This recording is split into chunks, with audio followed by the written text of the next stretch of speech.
Hi, this is Michelle with Michelle's Macarons, and today we're going to talk about doing pop-up shops for your home bakery business.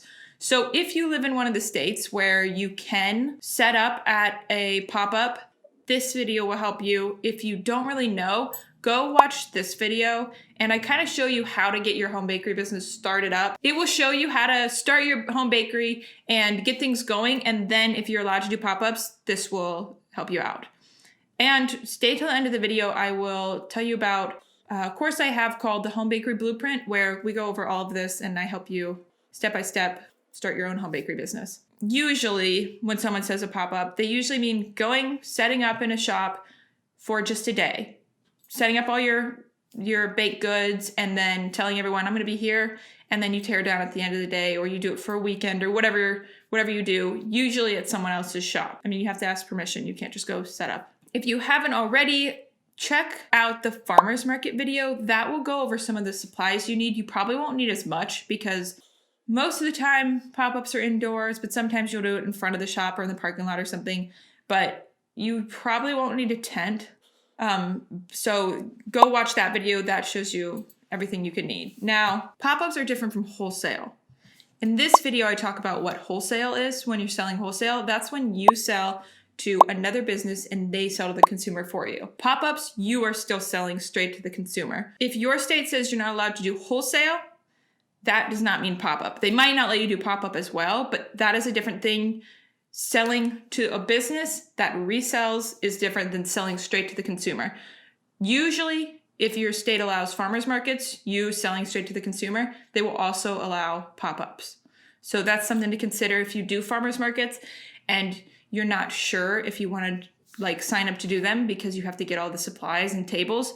It could be something you could use for your pop-ups as well. It's nice to have a full setup ready to go for pop-ups, farmers markets, or whatever. Because last minute too, some shops will be like, hey, we got a thing this weekend.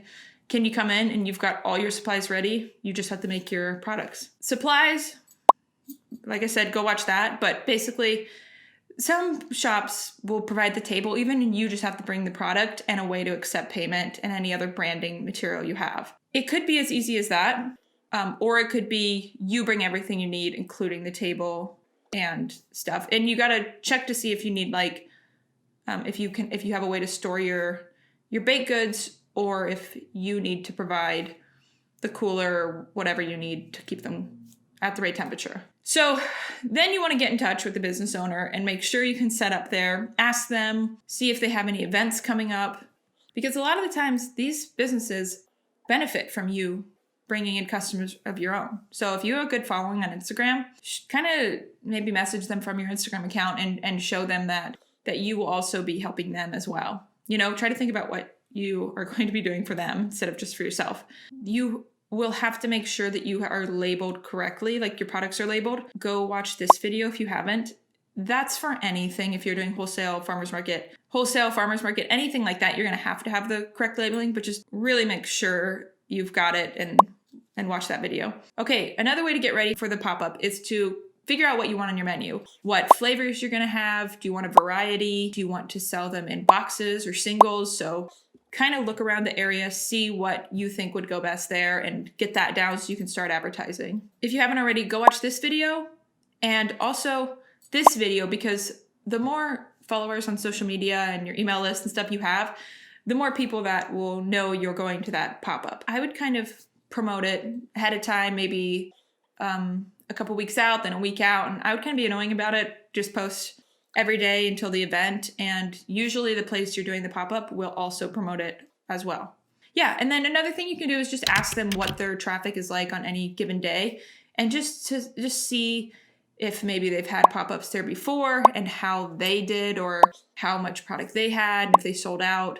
If they say they sold out, ask how many they brought, because I see a lot of people say, ooh, I sold out, but it's like, did you bring 10 macarons or did you bring 1,000? So make sure if they say they sold out and everyone does really well, ask them if they know how many customers they had.